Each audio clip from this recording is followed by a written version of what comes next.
नमस्कार। आज हम सुप्रीम कोर्ट के एक ऐसे हालिया फैसले को समझने वाले हैं जिसका सीधा असर हम सब पर, हर नागरिक के अधिकारों पर पड़ता है। ये एक ऐसा फैसला है जो गिरफ्तारी के पूरे तरीके को बदल सकता है। तो चलिए समझते हैं कि इसके असल मायने क्या हैं। तो देखिए, ये पूरा मामला शुरू होता है 7 जुलाई 2024 की एक बहुत ही दर्दनाक घटना से। मुंबई की सड़कों पर क्या होता है कि एक तेज रफ्तार BMW एक स्कूटर को टक्कर मार देती है। इस हादसे में एक महिला की जान चली जाती है। और बात यही खत्म नहीं होती। जो आरोपी था मिहिर राजेश शाह, उस पर यह इल्जाम लगा कि वो उस महिला को घसीटते हुए मौके से भाग गया।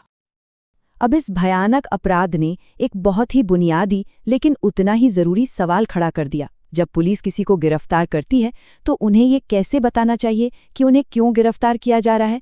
ये एक छोटा सा लगने वाला सवाल मिहिर शाह के केस से होते होते देश की सबसे बड़ी अदालत तक जा पहुंचा। तो चलिए अब इस मामले की जड़ तक चलते हैं।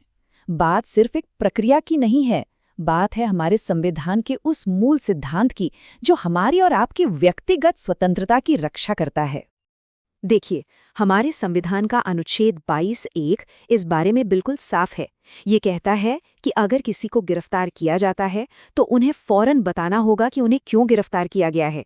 और इसका कारण भी बहुत सीधा है, ताकि वो इंसान अपना बचाव करने के लिए वकील की मदद ले सके और कानूनी तैयारी कर सके। सुप्रीम कोर्ट ने इस अधिकार को कितनी गंभीरता से लिया है, ये उनके ही शब्दों से पता चलता है। उन्होंने कहा कि ये सबसे पवित्र मौलिक अधिकार है। ये सिर्फ कोई नियम नहीं है, ये हमारी व्यक्तिगत आज़ादी की नींव है, उसका आधार है। तो ठीक है, अधिकार तो बिल्कुल साफ है, लेकिन असली सवाल ये था कि इस अधिकार को अमल में कैसे लाया जाए। क्या पुलिस का सिर्फ जुबानी तौर पे बता देना काफी है, या फिर उन्हें कुछ लिख कर देना होगा? यहीं पर सारा पेच था। यहीं पर एक कानूनी उलझन थी। दशकों से यही माना जा रहा था कि सूचित करने का मतलब है बस मौखिक रूप से जुबानी बता देना। लेकिन इससे होता क्या था? अक्सर विवाद खड़ा हो जाता था। पुलिस कहती हमने बताया, गिरफ्तार हुआ इंसान कहता हमें नहीं बताया या कुछ और बताया। और इसका सीधा असर किस पर पड़ता था? उस इंसान के अपने बचाव करने के अधिकार पर। अदालत ने इस चीज को बहुत ही साफ तरीके से देखा। जुबानी कही गई बात, उसमें हमेशा एक शक, एक विवाद की गुंजाइश रहती है। किसने क्या कहा, ये साबित करना बहुत मुश्किल है, खासकर गिरफ्तारी जैसे तनाव भरे माहौल में। लेकिन एक लिखित दस्तावेज, वो एक ठोस सबूत होता है।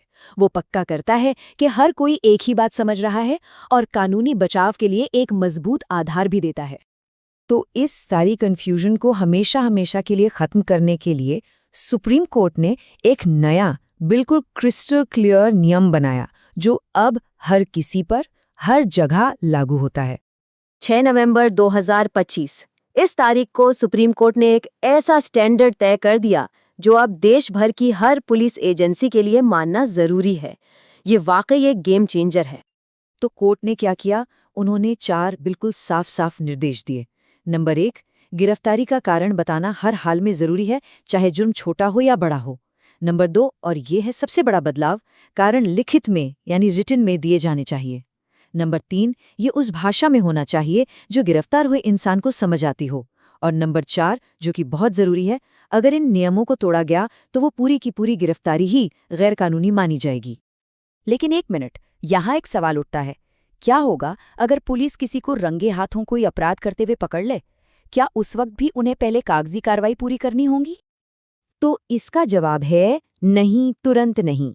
ऐसी इमरजेंसी सिचुएशन में पुलिस जुबानी तौर पर कारण बता सकती है, लेकिन उन्हें उस व्यक्ति को मजिस्ट्रेट के सामने पेश करने से, जिसे रिमांड कहते हैं, कम से कम 2 घंटे पहले लिखित में आधार देना ही होगा। ये 2 घंटे का वक्त बहुत जरूरी है ताकि वकील को भी बचाव की तैयारी के लिए पूरा समय मिल सके। तो इस पूरे फैसले का असल में मतलब क्या निकलता है? ये हम नागरिकों को, पुलिस को और अदालतों को कैसे प्रभावित करता है? चलिए इस पर एक नज़र डालते हैं। ये फैसला 3 मुख्य समूहों पर असर डालता है। हम जैसे आम नागरिकों के लिए ये हमारे अधिकारों की ढाल को और मजबूत करता है। पुलिस के लिए ये सारे भ्रम को दूर करके एक स्टैंडर्ड प्रक्रिया बनाता है, जिससे उनकी जवाबदेही भी बढ़ती है। और अदालतों के लिए ये सुनिश्चित करता है कि जब कोई मामला उनके सामने आए तो पहले कदम से ही संवैधानिक प्रक्रिया का पालन हुआ हो। तो इस पूरी चर्चा से हमें क्या टेक अवे मिलता है?